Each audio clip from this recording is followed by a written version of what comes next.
Hi everyone, my name is Jessica Vironji.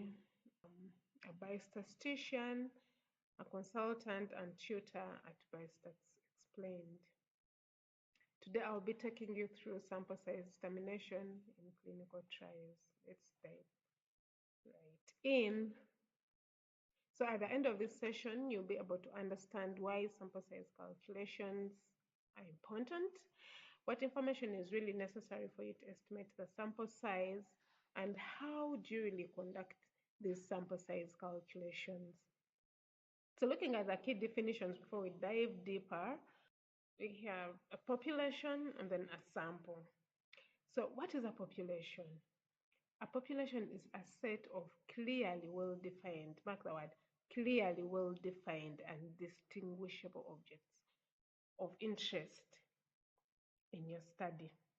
They have to be clearly well-defined and distinguishable. They can easily be distinguished. They're different, and they must be of interest in your in your particular study. And what is a sample? A sample is a very small subset of that population, and the sample is what you study in most of the research. So in a population census, usually the entire population is studied, so the population is equal to the sample. But in real life research, health research, most of the research that is conducted, we really have to have a sample because of time and financial constraints. So we usually study a small subset of the population. So why does this sample size matter? It may not be a very big question to you, but it is common. People say, why don't I just guess my number? Why don't I just pick just a small number? And then I study that and then infer my results to the entire population.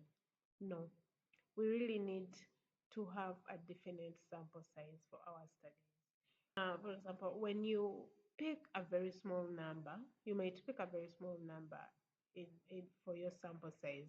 And when it is really small, you may fail to make conclusions that can that can uh, that can define or that can make policymakers understand about your target population.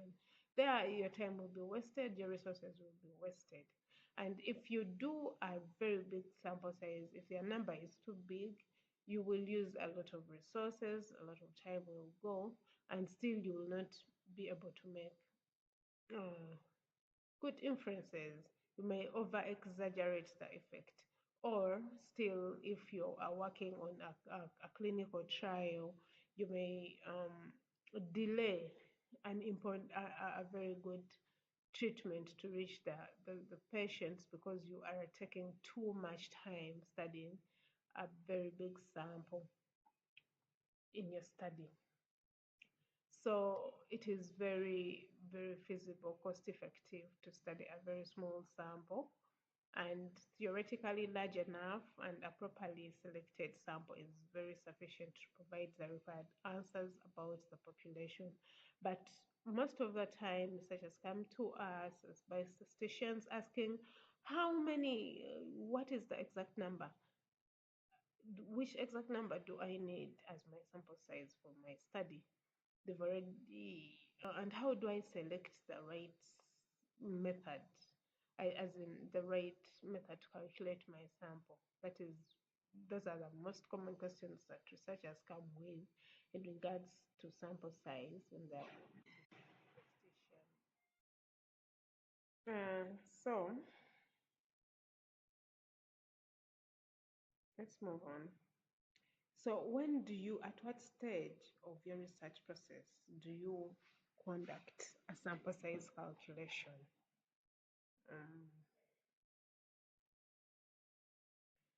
So remember, you sit down at the start of your research process and hypothesize, develop a testable hypothesis, which feeds your research objectives. What exactly do you want to study? What exactly do you want to know about this population? What difference do you want to detect in this population? What exactly do you want to find out about the population? And then your objectives will feed the study design.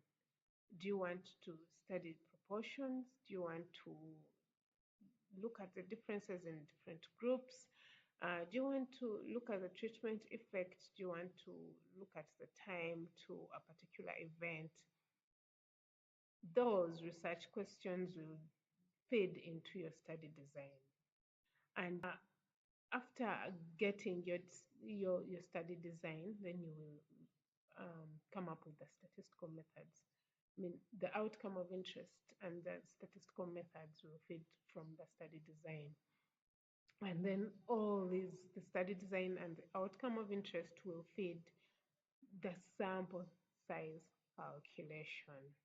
So before you cannot do the sample size calculation at the hypothesis stage. You're still already thinking, and then you're like, no. Now I think I will need 100 people to answer this hypothesis or to answer this study objective, and then you draft the objectives. Maybe you may not come up with them yet. No, no, no, no, no. You need to go step by step.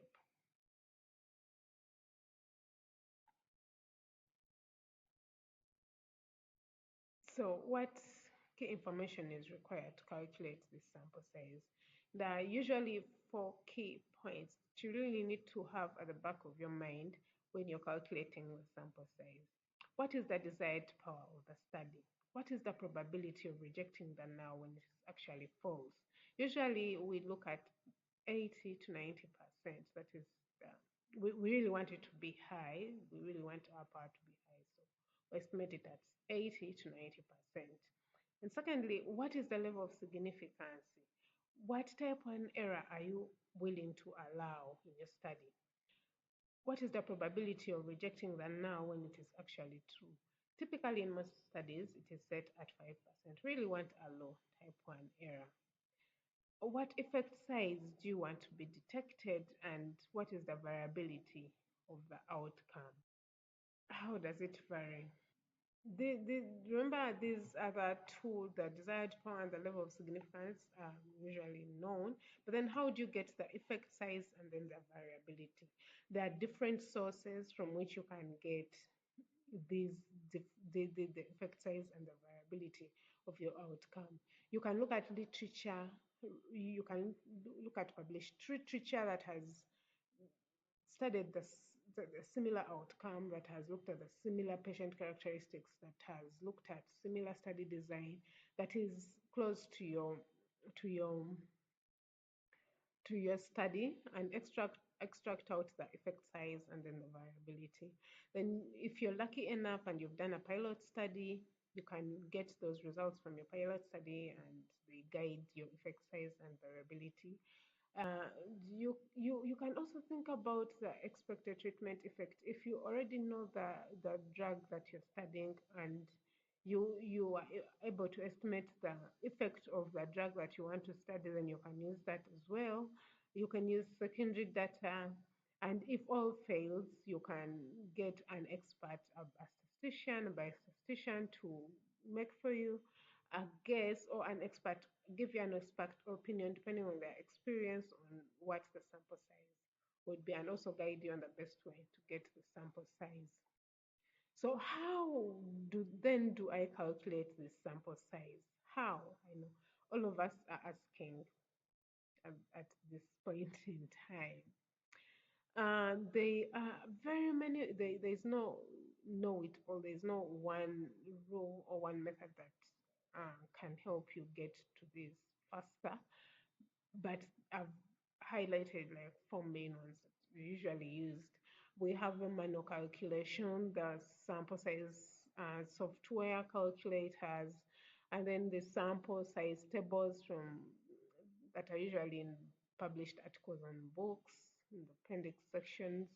And we have rules of thumb that have been used to guess the sample size. So you can use any of that. But I usually don't recommend the rules of thumb. Let's look at the manual sample size calculation. So what comes to your mind when you think about calculating manually is which formula can I use? There are so many sample size formulas available, but how do you decide on which formula to use? And the main determinant of which formula that you have to use is the study design of your proposed study. That is why it is very, very important to highlight your study design before jumping into calculating the sample size. And from your study design, the second level of determination is the scale, marker one, scale of measurement of your primary outcome variable. So is your variable continuous? Is it categorical? Is it a count? Is it time to event? What is the scale? How are you measuring your outcome variable? Very, very important because different formulas feed in different parameters. And these outcome variables, I mean, these scale of measurements have different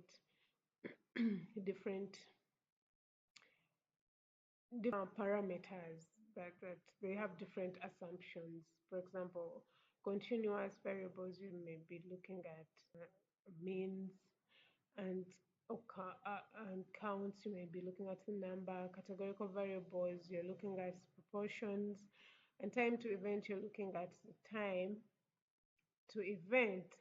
So there are different parameters that and assumptions for different scales of measurement. So first of all, when we dive deeper into the study design, different study designs have different data structures and hypotheses, which influence sample size requirements and calculation.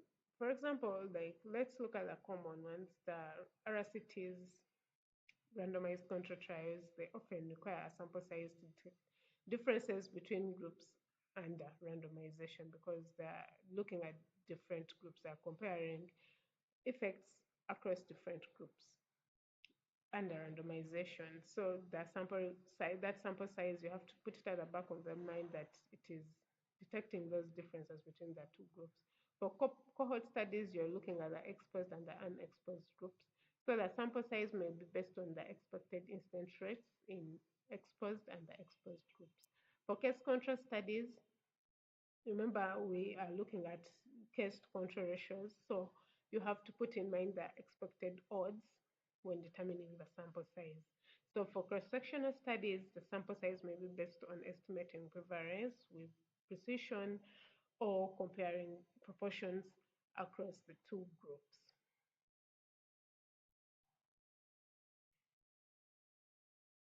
We have to also keep in mind and note that for cluster randomized trials or repeated measures or matched studies, you may require a few adjustments. For example, you may adjust for the design effects, the intra-cluster correlation, because these really impact the sample size. The loss to follow up, you have to put that into consideration in order to have uh, a very good sample size that is representative of your population. And diving deeper into the outcome variable,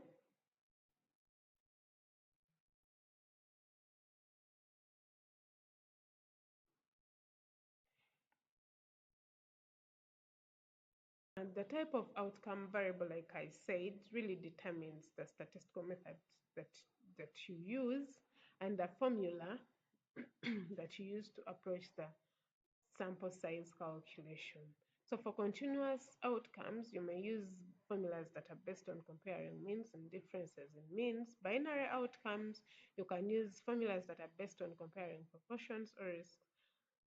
Then for time to event outcomes, you may require survival analysis-based methods focusing on number of events and those that look at really hazard ratios. So that different outcomes may have different parameters and they affect them differently.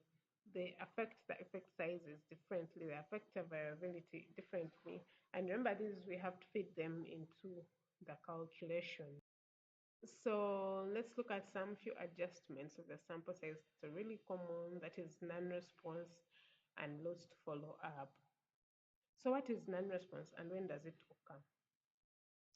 So non-response usually occurs when the questions in the data collection tools are not, like, answers to these questions are not obtained.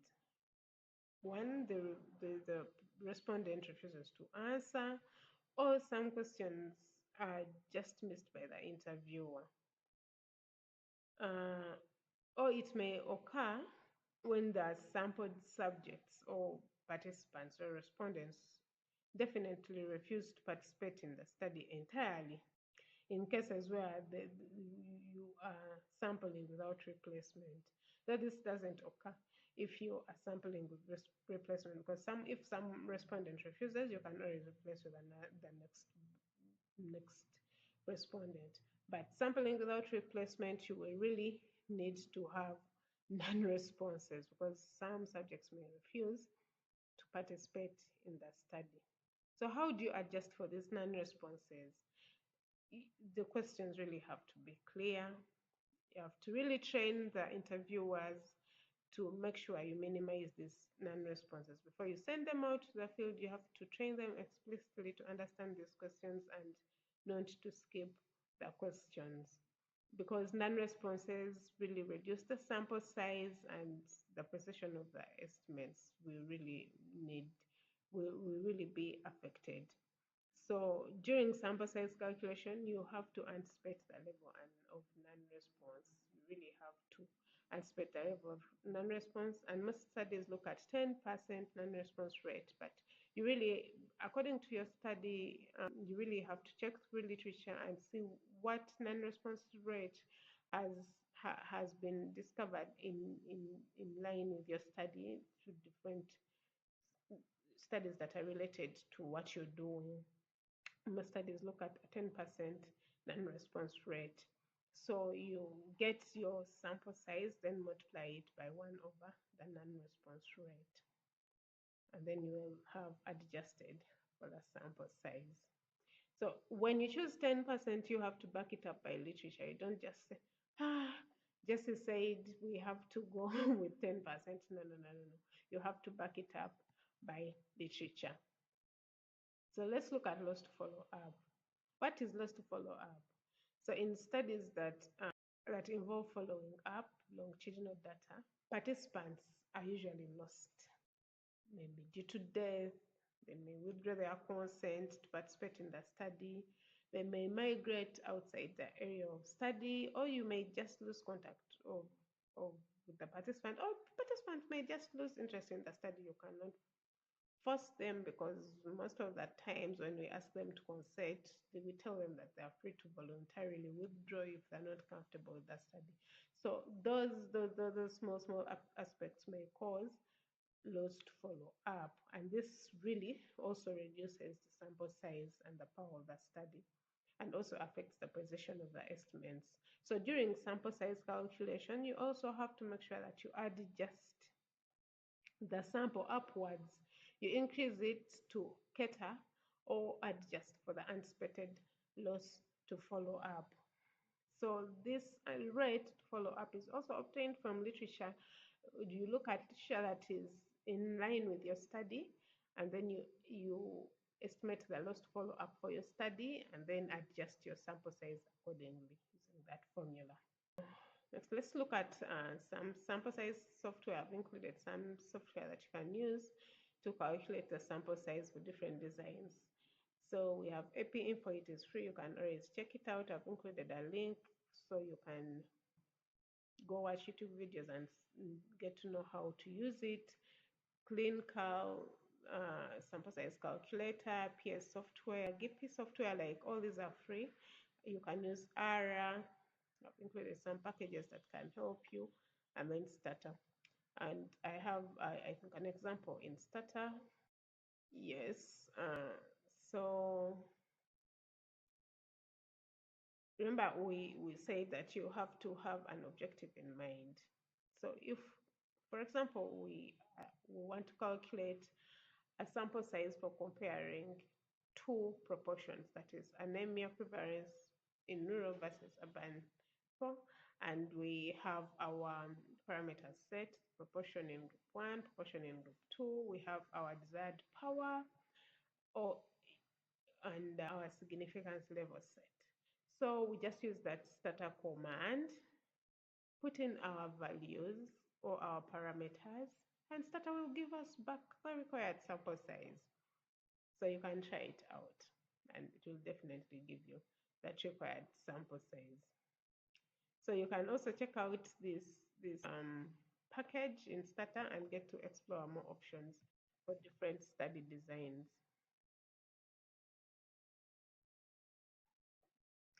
I've also included an example for AP Info.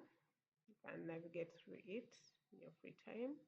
Let's look at the ready-made tables briefly. What are ready-made tables, you may ask?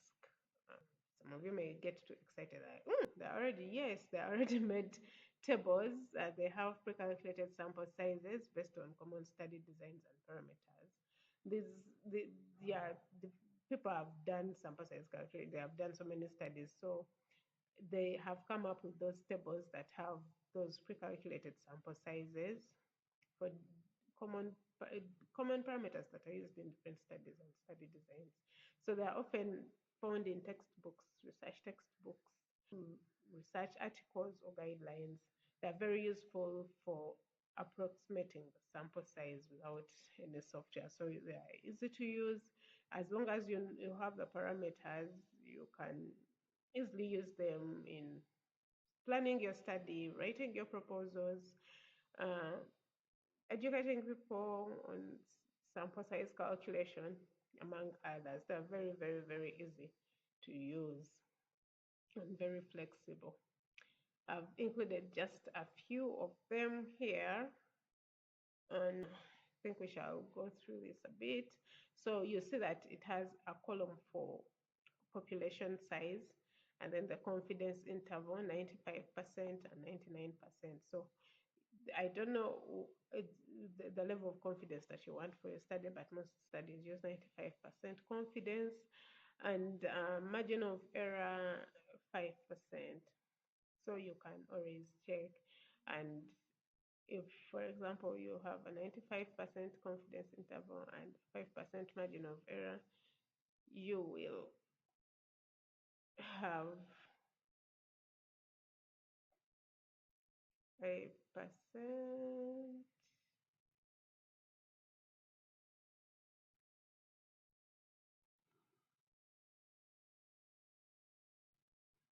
Yeah, you can really navigate through it and get to know how to use these tables. You can always acquire your required sample size. You can, yeah, you can always get your required sample size. So what are some key points to remember as we sum up? Sample size calculation is very, very important, very reliable, and very ethical in clinical research. So you have to put it at the back of your mind so that you really get to understand the basics and fundamentals. You have to choose the right formula or software based on your study design and outcome. And we've gone through the key inputs, effect size, variability, significance level. The manual calculations build intuition, but softwares increase accuracy and efficiency. Different softwares may give slightly different sample sizes. You really have to understand their assumptions. Always adjust for potential loss, follow up, and non-response. Don't forget, depending on your study design, consult statisticians when in doubt, especially for very complex designs.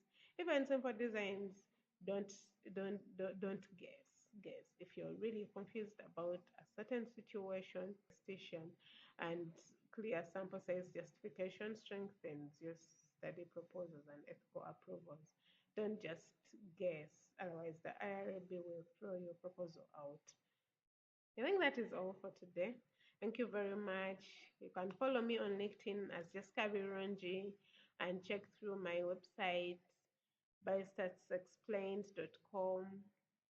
I have a free guide for optimizing your professional online presence on LinkedIn. You can get to the website, paste in your email, and you will get a copy of my free guide. Thank you very much. See you soon.